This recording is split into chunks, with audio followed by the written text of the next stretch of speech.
guys, and today, we're gonna be reacting to Can Kong save Skull Island from the Night Feeder from Goji Center. Obviously, you guys subscribe to Goji Center. It's basically we're taking this content and getting free content out of it. I'm reacting with Andy Dino. Say hello. Hi. Let's watch. Today, the existence of an entire biome is at stake upon the arrival of a true monster. That's right, a new predator has moved into town. A creature so evil and cruel that it will make any other crazy monster look like a teddy bear. The terrible Night Feeder. In this episode, we will put this entire island to the test, along with its terrain, creatures, and inhabitants, to see if they can put up a fight or are destined to become a pile of corpses. This is the supernatural against an entire ecosystem. Monster versus monsters. So sit back, subscribe, and hold on real tight as we uncover the aftermath of the Night Feeder against Skull Island. This episode will blend the supernatural with the grounded realm we live in, given that the creature we are focusing on today is armed with inexplicably powerful weaponry. To have a good idea of what would happen if the Night Feeder stepped foot on Skull Island, we first need to understand what this thing really is and what it's capable of. This Night Feeder was no small animal, but it wasn't too huge either. In Jendy Tartatovsky's Primal, all creatures don't necessarily have a set size. These vary according to how powerful they appear on screen, or how weak depending on the oppressant that they are currently facing. We didn't really get to see it for too long, but by looking at some images... A fictional creature from we this can tell that this guy was around the size of a large Suchomimus. Its overall shape seemed to be raptor-like, with a blend of other dinosaurs such as a Baryonyx with its elongated snout and Therizinosaurus thanks to its very long claws. This slender build allowed this Night Feeder to move at extremely fast speeds through the forests, aided with good night vision and fast reflexes. And if this wasn't enough, this animal could emit a deafening screech which strongly irritated, wounded, and disabled anyone unfortunate enough to hear it. But we have a little problem here. If we're going to migrate all these attributes to a more realistic universe, we need to account for something we like to call cartoon physics, which the Night Feeder relied heavily on in this show.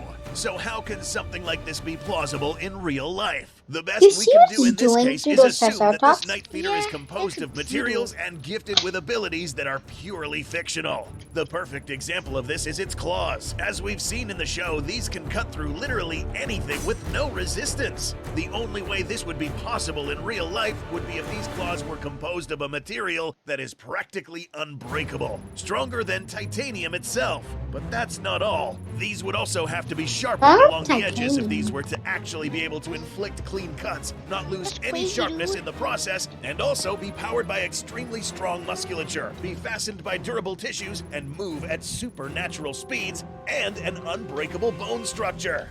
Yes, we have to keep the supernatural element here, or else this wouldn't make any sense. All these attributes combined gives us a creature that is almost invincible in real life. This animal would also look a little different than in the cartoon, so here we recreated a more realistic form of a Night Feeder. Something more anatomically true to a real-life animal and fitting for our Skull Island scenario. Now that we have our more realistic Night Feeder, let's now drop it on Skull Island. As mentioned in previous episodes, nearly every animal on the planet seeks to meet its biological needs in order to be successful in any biome. Breathable air, water, food, body temperature, and shelter. The Night Feeder, however, is not your typical animal that can just roam around at any time. No, we must also mention that this animal does suffer from an extreme case of photophobia, which is basically discomfort in bright light. But in the Night Feeder's case, it's discomfort in any moderate light. That's right. As we continue the episode, we'll discuss why this is bad for the Night Feeder. So having said this, we now know that most of the Night Feeder's actions will take place under the cover of darkness, which will ultimately suck for a lot of the creatures we're about to discuss. We'll go over the main ones really quickly, starting with the Skur Buffalo, which would most likely serve for nothing else but a source of food and entertainment. Yeah, turns out that this night feeder doesn't necessarily kill to eat, but it also kills just because. This thing finds pleasure in witnessing its victims It feel kills for fear, fun. and also enjoys the act of killing and seeing body parts fly all over the place, since this thing literally wields unstoppable cutting power. Not to mention that this animal prefers to kill armored creatures, and knowing Skull Island, If you want to there's see tons bodies of that flying, here. Drinking fly water Ark. wouldn't be a problem if it gets Ark ambushed by a mire squid, Oh, as its by the way, claws guys, a bit of an announcement.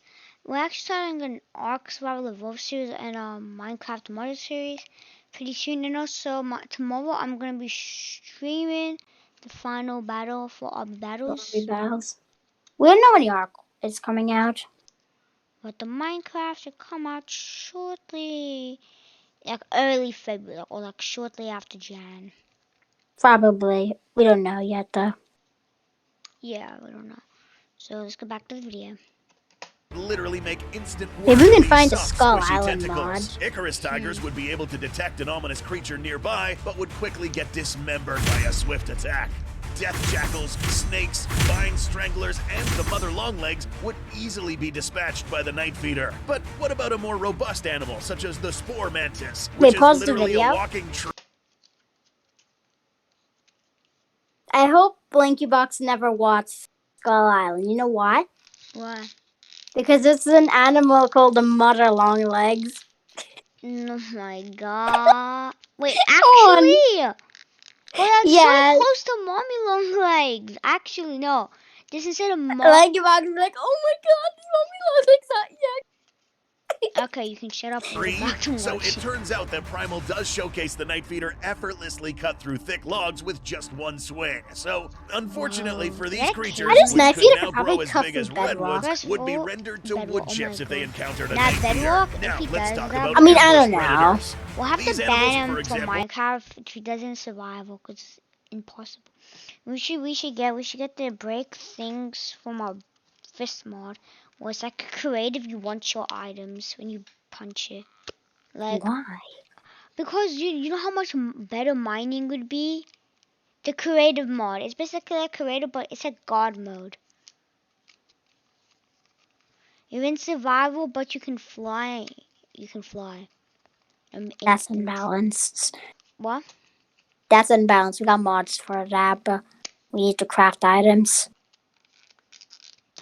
Will hunt in the water, too deep for the night feeder to approach from the shore. They would still move too slow to avoid a lethal swing from the night feeder. Siren jaws are a bit different. The only way these could kill the night feeder is if it literally steps inside its mouth trap. But the night feeder is too big for this, meaning that the only way to attack the night feeder would be by a set-up ambush. But being a predator that moves and attacks really quickly, it only means that its reflexes would also have to be just as quick, making an attack on the night feeder a suicidal act. So what can possibly beat this thing? Skull crawlers? No. Did I forget to say spoiler warning? Thing can smash through entire tree trunks, it's possible that not even the big skull crawler Ramarak could stand a chance against this night feeder. That's right, 100% of the time this night feeder would detect the skull crawler first, running from one direction to the other, but that's a big one. Thick cuts capable of dismembering the skull crawler in seconds. So, oh my god, so much freaking. Where's his blood warnings? Boy! All his videos. I went too far down. But look, he's so close to 1 million subs. Yeah, he's almost to 1 million subs. That's awesome. Let's go. Right, let's continue. Anything that can fight back? Let's find out. If you're enjoying this episode and want to hear a more in-depth discussion, check out this video on the Beast Hub podcast. What? Oh my god, that looks so weird. Looking back at all the carnage left by the night feeder, there is nothing that would have stopped this from leaving evidence of its wrongdoings. As daylight begins shedding light on the night feeder's mess, there would be certain creatures around here that will take note of the evidence. The first being, you guessed it, Kong. Yes. Now, in retrospect, it's actually possible that Kong might have heard this animal can cut through literally anything. Anything, including this animal's leg. Now, to be fair, Kong's leg would be a lot thicker than any tree trunk. That's Don't skip. 5, whatever. Okay, fine. Chill. We are referring to Now I big can't get fully copyrighted for 337-foot tall taking this Kong. entire video because I can cut out in 5 seconds. 1973 Kong's legs would be fair game to get critically injured and perhaps risking it He to get won't killed if he's no anyways. longer able to stand know, up. but still, Bigger just Kong would still get injured, but not badly enough to handicap him, allowing him to take off at a safe distance until the next morning. Which leads us to our next scenario. Number 2, Kong wakes up the next morning and sees the aftermath left behind by the Night Feeder. Corpses covering the forest. Oh my Maimed guts, God. body parts, bones all over the floor. That's Stuff that was horrifying. just killed, Yeah, but you not got that eaten. part right. We'd like to imagine that Kong acknowledges the circle of life and knows that some of these predators hunt to eat because they have to. You know, or else they'll die. Except this one doesn't. And seeing a bunch of dead animals lying around without being eaten only means that there's a creature around here that must be eliminated. What's But going it's on? daytime, and night feeders aren't active right now. It is now that we'll discuss another detrimental attribute of the night feeder. This guy will always secrete a tar-like oily substance from all parts of its skin. This in turn will stick to anything that this thing makes body contact with. Leaves, trunks, the floor, almost everything, leaving a trail of gooey stuff behind. Kong, So there's being a smart trail. titan, will eventually notice this stuff and most likely end up following this trail to its source, whatever it may be, a cave, tunnel, any crevice. Here, Kong can either 1. Pummel this shelter, exposing the night feeder to broad daylight, rendering it defenseless and easily crushed, or 2. This shelter caves in on top of the night feeder, or the entrance is sealed shut by Kong. This animal would be able to dig its way out, but it would have to be done in broad daylight. Either way, this particular scenario proves too much for the night feeder. But is this the only animal that can kill this creature? Let's discuss the final weakness that this night feeder has. This tar excretion is also flammable. That's right, now photophobia is beginning to make more sense. Anything Look at bright, that such as goofy fire head. itself, is something that the night feeder is literally Basically, if it terrified goes to of. sunlight, I Simply think it'll burn. Oh my god, it's undead. because once this makes contact with its skin, the entire creature would catch on fire, killing it in a matter of moments. Interestingly, there is an animal that would actually fare better against the night feeder than most other animals. Can the ads The stop magma coming up? turtle. Yeah, draw a line to As the say name the suggests, viewers this plays animal's for insides me. are swimming in magma, Plays for meaning that if video. a stupid night feeder just so much as touches this turtle, and it's game over for the demon Wait, is raptor. that dude What else? literally In the Primal, magma the turtle? night feeder was He has ultimately lava killed by in spear, his, a hominid name? using fire. There just so happens to be No, a group of people lava here on in Skull his Island veins. known as the Iwi. Blood. We'd like to imagine that after running into dead corpses and seeing this black tar, they'd my God, eventually that's figure out that this crap is flammable, discovering its weakness and go right after it. Or always carry fire with them. After this, it would only be a matter of time before the night feeder will fall prey to some of these humans. Believe it or not, there could be a creature that could actually, by definition, hunt down the night feeder. The psycho vulture. Yep, this animal here can fly in groups of many individuals, go on crazy killing sprees, and fire lightning. Yeah, just one strike of these can spell doom for this night feeder. But what about Camazots? Realistically, this titan would almost never How make about the leaf contact with the night ones? feeder, since most of its attention while active would be on radiation-rich animals of titan proportions. So it wouldn't necessarily waste time on a night feeder. These animals would most likely stay far away from each other's way. But as discussed earlier, while it is true that this night feeder would be able to lay waste to most of the animals here in Skull Island, it won't be able to kill everything. Beginning from day one, it's likely that its days would be numbered in this island.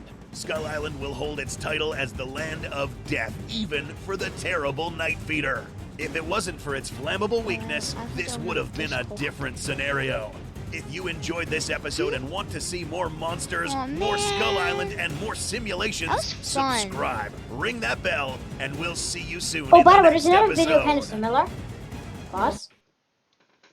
There's another video he made kind of similar, but it replaces the knife feeder with toothless. Toothless. Yeah, from How to Train Your Dragon. Oh my god, that's like a kid. Anyway, so hope you guys Wait. enjoyed today's. Why? I also want to say something. What is it? There weren't any leaflings, so to be honest, I think this guy could kill them easily. Am I right? Yeah, sure. I don't know. I guess. So I hope you guys enjoyed today's video. Anything you want to see before we go? The knife feeder is very dangerous. Bye-bye.